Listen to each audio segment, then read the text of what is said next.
I'll see you around soon.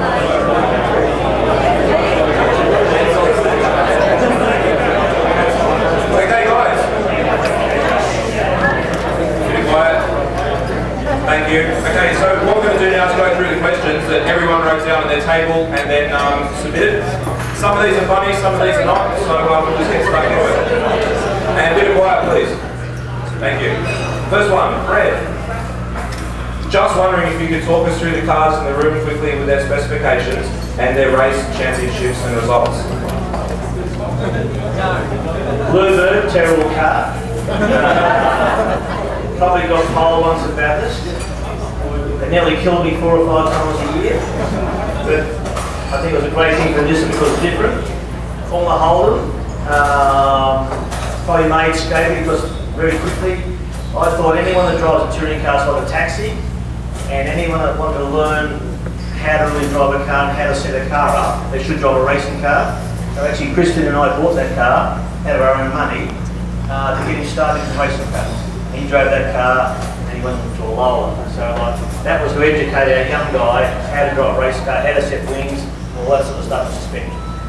What you won the Touring Car Championship?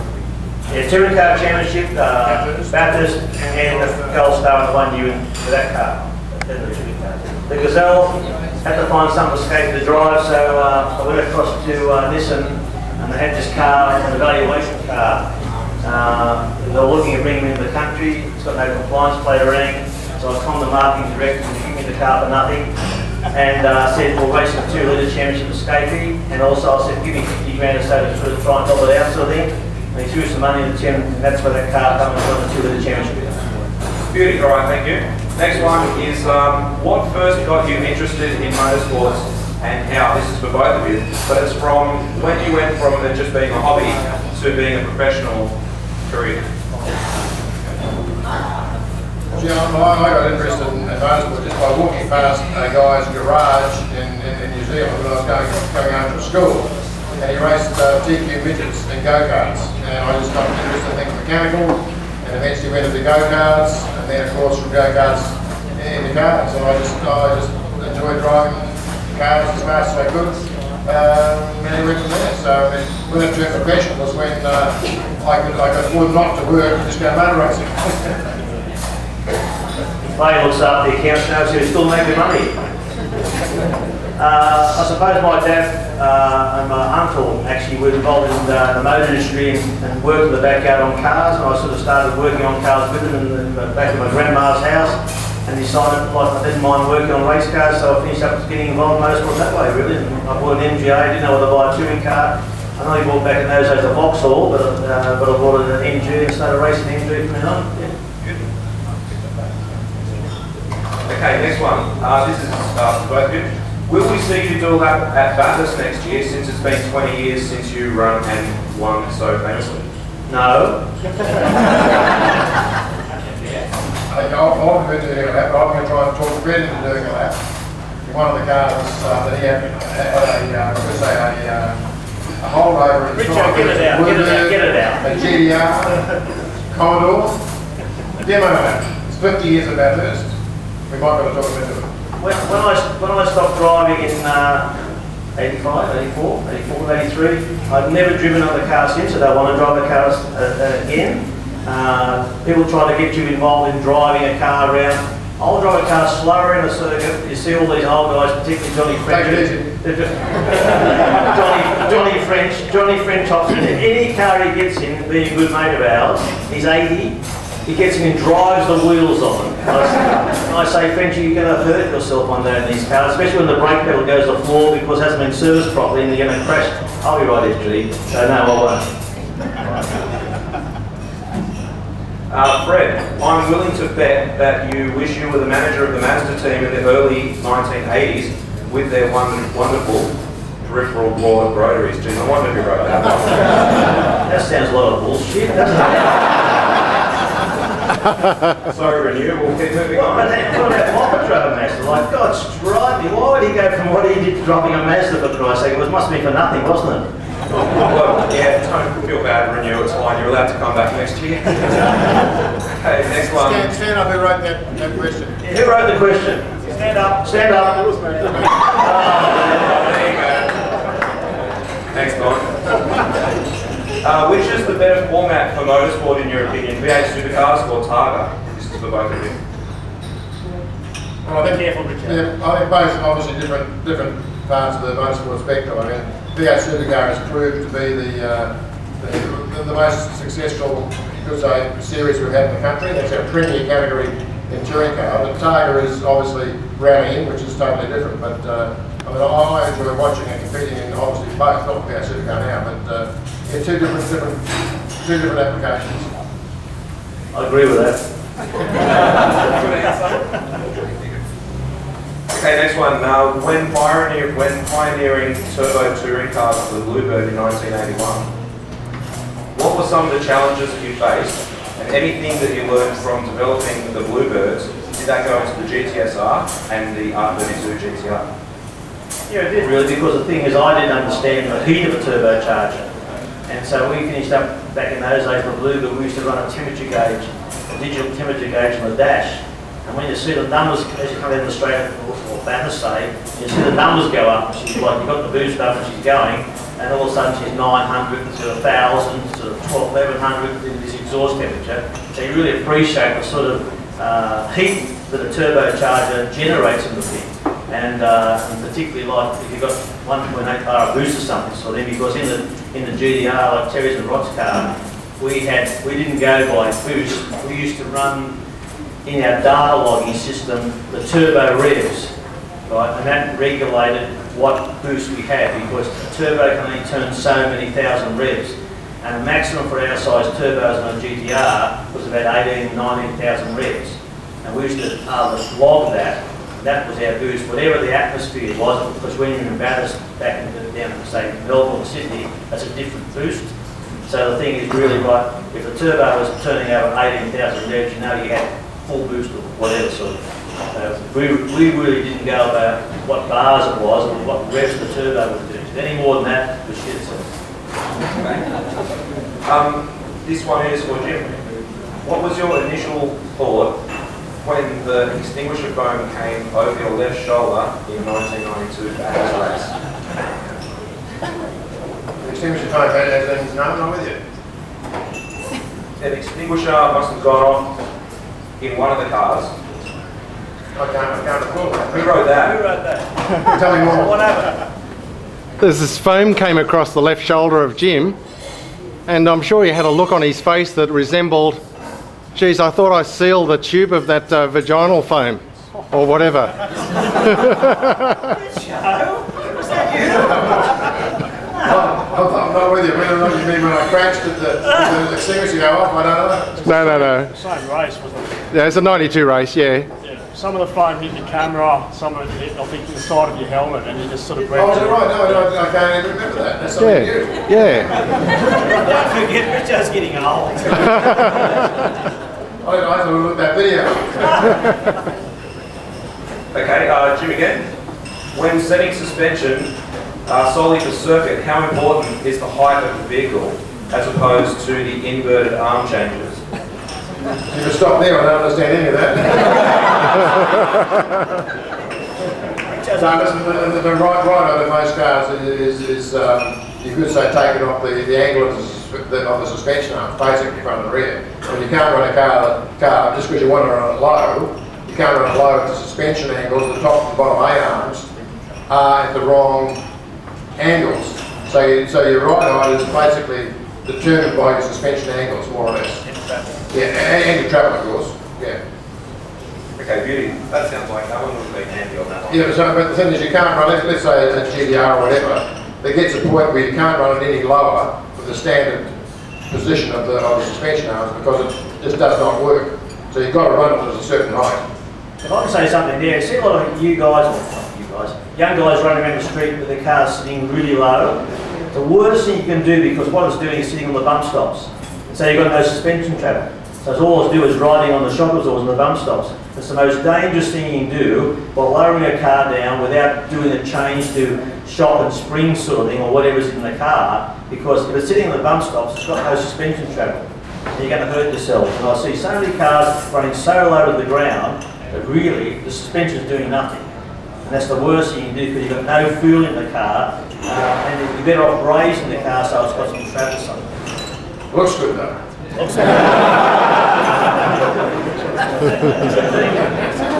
Okay, Jim and Fred, how many road and race cars do you own at the moment, and what are they?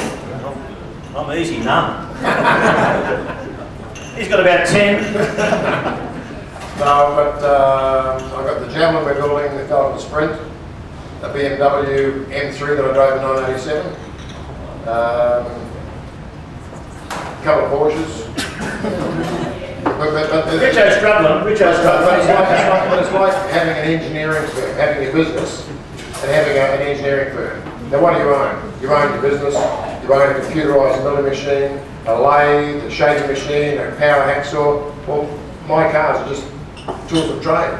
So they're not treated as cars, just part of the business. So did you know he owned all these cars? You did? Really? I don't think so. You can always tell them.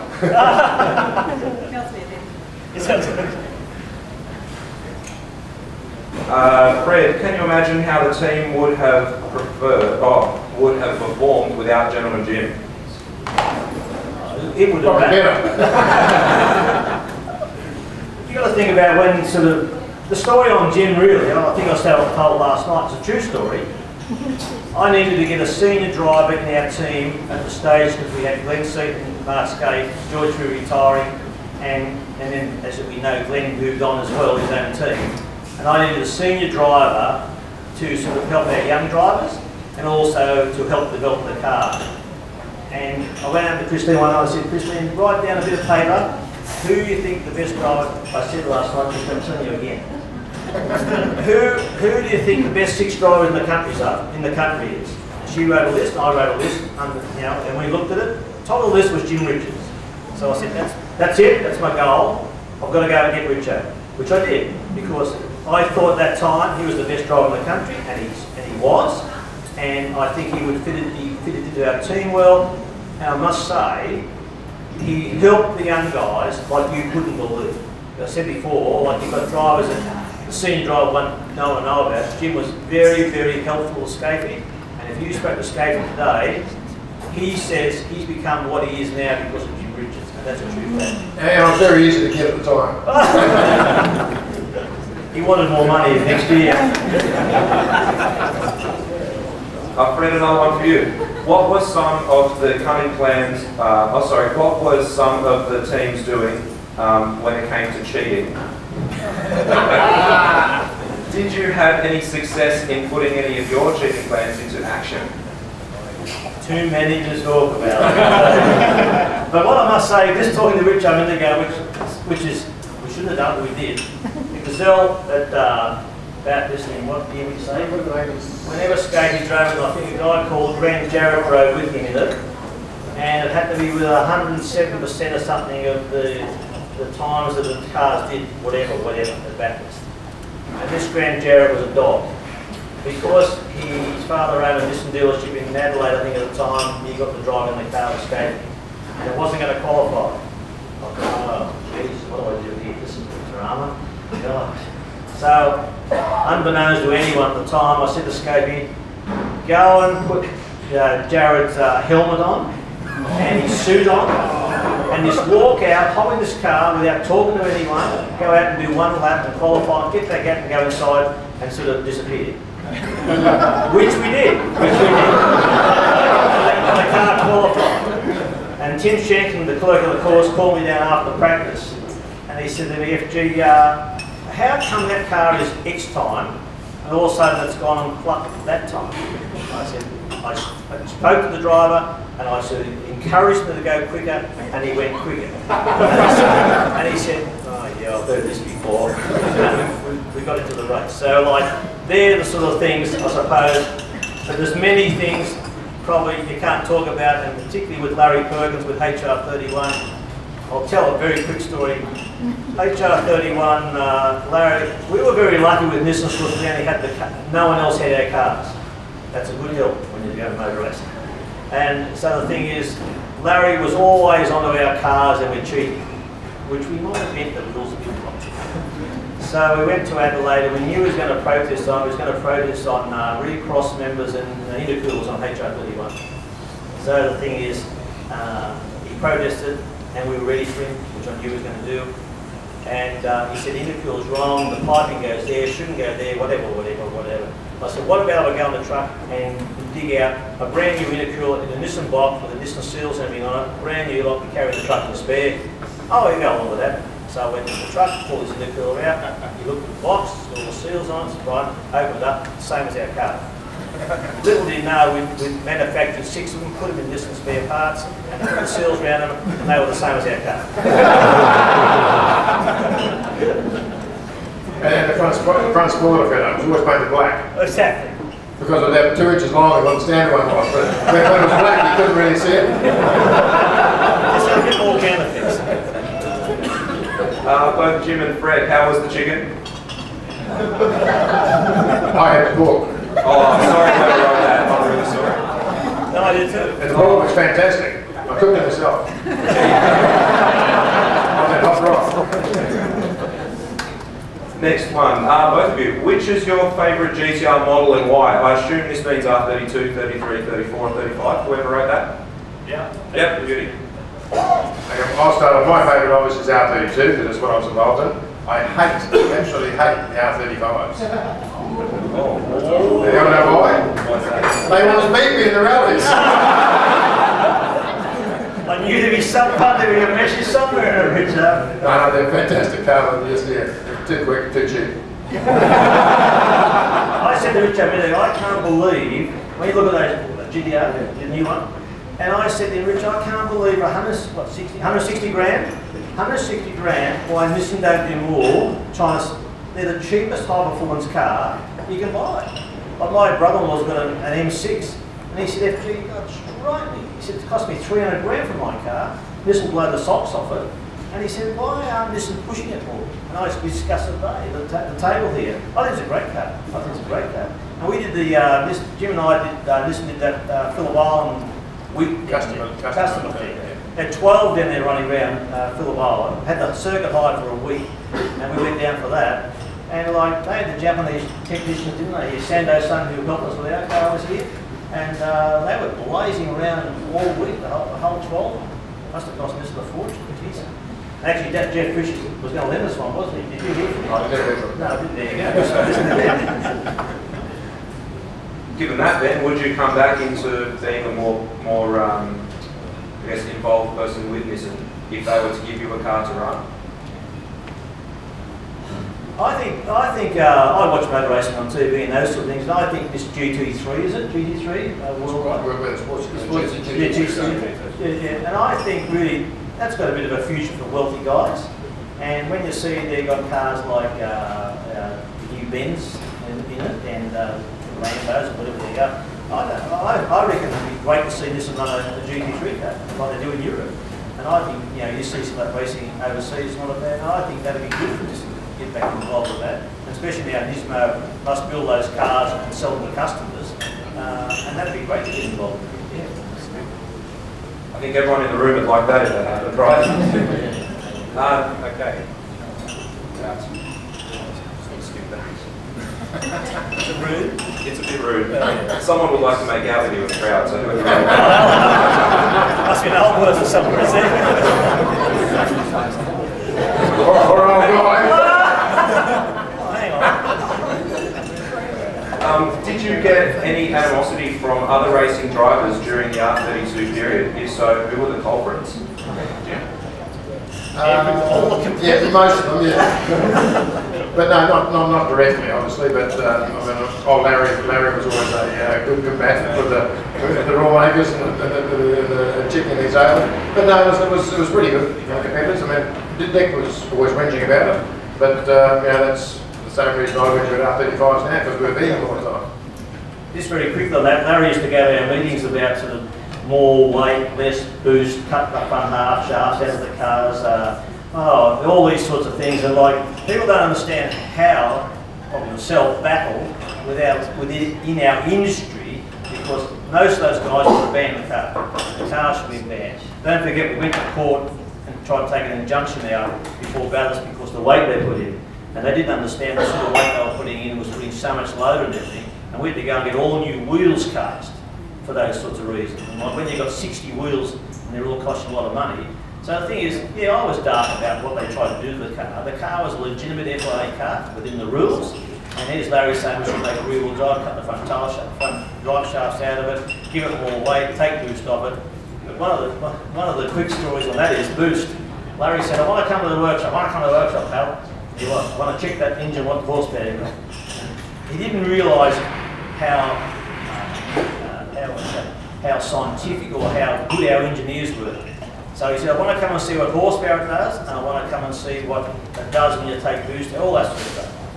Little did Larry know, I think it was when the pop-up valve went on, Terry, that time. Little did Larry know that we fiddled the dyno. So, he come and saw the horsepower, and he come and saw when the boost dropped, and what it was, when the valve goes on, he was happy. He didn't know we'd organised the dyno because our engineers could do all that. So he went home happy. So I always thought it was a one-up on Larry because he's the one always complaining all the time. But no, we had to fight very hard. And when you've got a guy like Leon Daffy, the boss, and this and saying to you, FG, are you sure you're handling this all right? Because this is bullshit what's going on. So imagine trying to keep the company calm. They've got a car that's eligible to race an Australian touring car, and you've got these people all bluing about it. So it was very difficult at the time, yeah. This is a bit of an ongoing debate. Gino and Fred, do you put your tomato sauce in the fridge or the cupboard? I would buy in the fridge. So do I. Why does that matter? Sort of half answered this one. Jim, R35 versus 997 Turbo, how do they compare? I've never actually sat in an R35, but I would think they compare reasonably well. I think the R35 would be the current, the brand new 997 Turbo with the PDK gearbox and that. I think would be damn near as good. Yeah. Horsepower to weight, very very similar. The GTR had the engine in the front. On rough roads would travel over them a bit quicker, because of the way that the Porsche handles with all the weight behind the rear axle. But they're very close. Is there an R35 here tonight? I don't want to sit in one. Oh, right. Yeah, I think we could get him away from Porsche, guys. This one is another one for Jim. The 635 BMW sounded so sweet. Was it as good to drive as it sounded and looked on the track? Well, it was. That was sort of 1985. That was when Group A, it was just come in, where you had to have a homologated Group A car, but not homologated internationally. And of course, BMW had those cars racing overseas for a couple of years before. So of course, when that Group A came in, the car was race proven, it was sorted, it was ready to go. But it was terrific to drive. But then in 1986, a year later, we still ran 635s, and it was a better car. And then the next year, the M3s came in, that was a better car. So in 1985, when I drove that car, it was absolutely fantastic. And it was equally as good as anything on the circuit. This is a question to everyone. Can I have your GTR, anyone, please? Someone out there wants one. Sorry, we're not going to give you one for free. It must have been me. Fred, is it true that the Bluebird had a dodgy boost control in an oil light? It had quite a few of those. It had the first up it had behind the ashtray, and you screwed the button up behind the ashtray and pushed the ashtray back in. Then it had a bodgy big orange light, oil light, and it was funny one time because George finished Batterson in the car and he wanted to readjust the boost back to where it should be and all that sort of stuff, and he dropped the lens on the floor and couldn't pick the lens, so I found the lens and put it back on the thing, and I thought really, but in Christine's car, her boost control was an ignition key. You screw the ignition key and that adjusts the boost. The whole thing is, Christine, the story when Bobby Muir drove with Christine at Batterson the X-Star, and he did a really ripper time, and she said, gee, he's done a good job of that sort of boost he's running, but when she hopped in the car, she couldn't turn the key back at all because it was jammed full on. So there's the guy that said, oh yeah, no, I'm using normal boost, and when she got in the car, the boost things turned right on. Yeah, she would have plenty of boost. So we had a few dodgy little boost things in the car, but that was the game. That was the game you played back in those days. championship. The next one, this is more for all of the club members, is Texie for times or skids. Skids. We know skids, absolutely. And if anyone's been wondering where all the footage has been coming from on the videos, that mainly is the Motorcana. As I said before, $50 come over here. Okay, Jim, have you seen Les Sevior recently? No, I haven't seen Les for years. Yeah, no. The last time I seen Les, we were both in Gibson, and we were stripping a patrol to get parts on it. I was taking the wheels, he took the rest. What are you thieving? No, it was a patrol. It was brought in as a non-ADR car. Yeah, whatever. And Les was down there taking everything else he could, and I took the wheels off it. You remember that? Now I'll ask that question. What was it? Yep. You know Les? Yeah, I work for Disney, so I was at Ankford. Oh, what's up? Yep. That's right, when I came up. Yeah. Well, I haven't seen Les, I don't think, since Ag Group. Okay, have deodorants improved since the 70s? Helps you clean race suits.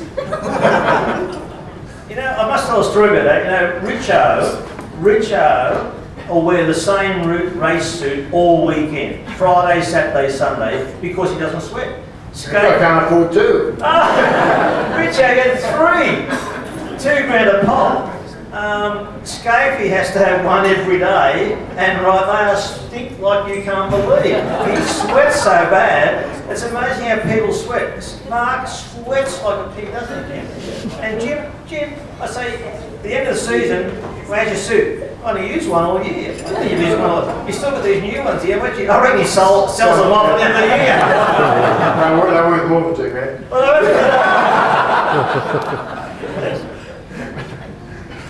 Fred, why are the brake calipers on the GIO car opposite position to all the other GTRs outside? You mean different to Terry's car as well? No. I don't know. Who wrote that? Who wrote that? Are they out of the front or the rear or something? On Front calipers around the back. On the GIO car? Yeah. And what about the other car? Terry's car? Not even. Oh, okay. So they did different to your own game. Oh, yeah. Everyone curves. So, Well, the way you drive, he needs curves. The thing is, like, you know, it's about leverage. And the thing is, like, on the race car, it was more convenient to have them where we had them, sort of thing, really. But see, like, you know, I was talking to Terry today about brakes, like, the Skylines we run was, I think, 14.8 disc on the front. And that was the biggest disc you could buy at the time, with the big Alcon calibers and that. And I think Alcon, we used to run with 4-spot calibers and the pistons hung out so the air got past them to cool them properly. And I think they cost us something like from Nismo, they branded the Nismo, they cost us something like 20 grand, 2 calibers, which is unbelievable. Remember I said last night, who was there last night, a water pump from Nismo for a GTR was $12,000. A water pump. And the only thing it had different to a normal water pump, it had a cast impeller instead of a steel impeller. So why did we stop buying parts from Nismo back in those days? We cast our own uprights, we made our own spindles, we did everything in-house because it was just too expensive. We didn't look at those things. This one's for Jim. Dealing with the public on the V8 hot laps and adrenaline days that you do now, do you have any interesting stories? Also, who takes it better, men or women? Every year you go, well, this is a Bathurst, of course, which is probably the best track to have a ride around. We had a journo that was doing a story on the adrenaline ride days at Bathurst, and she was doing it for the ABC. And we took her for a ride, and she came in, and she had a camera with her, right? And she took the ride, take the camera, and I looked over, and she didn't look 100%, you know, she didn't say anything, she was filming away, and we came to the pits and stopped. She leapt out of the car, gave her camera to Ken, my helper, right, and rushed into the toilet and vomited. So Ken, the guy that she gave the camera to, raced up and filmed it. So it was quite good. And listen, you'd be amazed, That's what Richard driving. Why wouldn't you, Bart? But most of the ladies handle it really well, and I don't get too upset. But you'd be amazed the amount of guys who get in, and I had a Bathurst this year. I had one guy who was a big guy, like a masculine guy. We took off out of down Pit Road, just slowly, turned left, went up, bounded straight, and braked in the first corner, and he grabbed on my arms and said, stop, no, that's enough. That's enough. He told me before he got in that he was an ocean racer and yachts. And he said, I get very, very bad motion sickness. You're in the wrong business in the yacht. But no, he couldn't. And I said, like, just go slower. No, that's enough. No, I came in, up out, and he looked crook the whole rest of the day. Just shows what Richard can do to people, doesn't it? Just a very quick story, which I think appreciates the people that work on mechanics on cars. One of our guys called Andy Bartlett was a senior guy in the team. I think it was either HR31 or DR30. He went around Bathurst in the car one day when we were doing driving things. And he came back and he said to all the team, guys, you really got to understand what these cars go through doing a lap of Bathurst. Suspension and the whole thing. He came back and spoke to them all. He did. He spoke to all the mechanics this day. And I said, guys, you've got to be serious about what you do and how you do it on the cars and how safe you're going to be. He said, I can't believe, and this is a senior mechanic, I can't believe the stress that goes through these cars, bouncing down through the S's and across the riddles juice and what it does to the car. And for that, who I say, like, really been in motor racing for years, they come back and speak to all the guys, how serious he thought it was and the speed they were doing to make sure they did the job properly. And I thought it was really important, and Andy did that one day, and I thought, geez, that's good, Andy.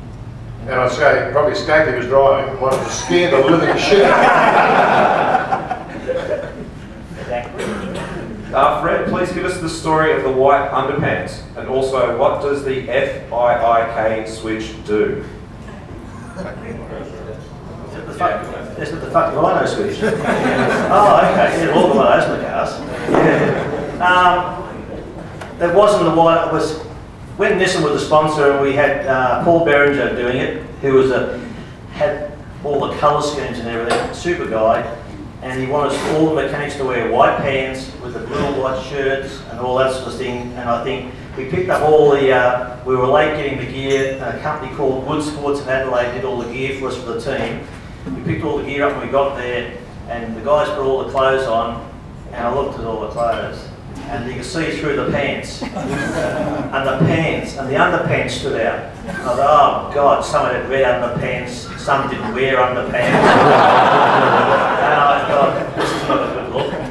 So I had to send someone out to buy all new underpants for the team for the weekend. True story, because the thing is, these pants he selected and the material, I said, Paul, you can't have mechanics in white pants now. No, he did, he run white pants now. And he said, no, it's going to be white pants and blue watches. Okay. So that's the story of the underpants. I had to go and buy underpants, all the sizes for the guys for the whole weekend. Because as a team, this is true, isn't it, really, Jim? We dressed the best. Our guys went to the races in a sports jacket, a tie, and a pants, and I supplied everything. Shoes, socks, hands, belts, shirt, everything. And then the race team clothes they wore, they used to have back in the workshop a bag, a laundry bag, where they come back from the race with all their gear in a laundry bag. It'd go away and go and get clean for them, and come back and hang in their lockers, which we had all special lockers for each team member. And the thing is, each day the guys had clean overalls, which we had a guy who used to do all the laundry work and wash the overalls, and they were all Gibson Motorsport overalls. They all had the same overalls, and they used to have this, every day a new set of overalls. And even I got the shits with the guys that worked for other teams at some stage, and even though we weren't sponsored by it, they come in with a Castrol t-shirt on or a Fred Logs t-shirt on or something. And so I finished up supplying jeans, boots, shirts with Gibson Motorsport on the whole thing, so that we supplied all their clothes in for the team, so they dressed the same. We went to Darwin one day, and Wayne Caddick, who was running Dick Johnson's team, and his team come off thongs, shorts, t-shirts, And he said, SG, you've blown us away again. Have a look at your team. They come off the plane and say, look, we're in Qantas Club. The guys used to go to Qantas Club all together as a team. Our team got looked after as a family, and that's why the team was successful, because they were a team. And everyone was there, and that's the way we supplied everything, and they all felt proud of that. They did. This is one for Jim. The best person / most fun to race with. It varies in all the classes I've driven in. But I mean, when Skate and I were racing together, you know, as a team, it was fantastic to race against because we weren't going to punt each other off, but we tried really, really hard to beat each other. But in production car racing, you got Peter Fitzgerald was terrific fun. I mean, he drove Porsches really, really well in the early days, and he was great to race against because you knew that he wasn't going to run you off the track, but he'd try very, very hard to pass you if he could, and vice versa. But in the rallies, the different guys star in different cars. But in every class that you go in, there's always a few guys that are hard cases and a few guys that are really hard, good to race with. But as I say, different strokes for different folks type of thing. Just very quickly on that, we never had one or two driver in the team. We never had, our cars were equal. Everything that Jim and Mark drove, equal equipment. There was never anything where one has to beat the other or that. They raced with each other. And that was right, wasn't it, Jim? And from when Jim joined us, they raced each other. And probably started off where Jim was quicker. Skatey got better in qualifying because he was probably gamer, younger. And the thing is, they raced together the whole career. And there was never anyone saying, let him win sort of thing. It's a matter, it was honest racing, equal equipment, and a lot of teams can't supply equal equipment. They can't afford to do that. We could afford to have equal equipment, and everyone had the same opportunity, same amount of tyres, the whole thing.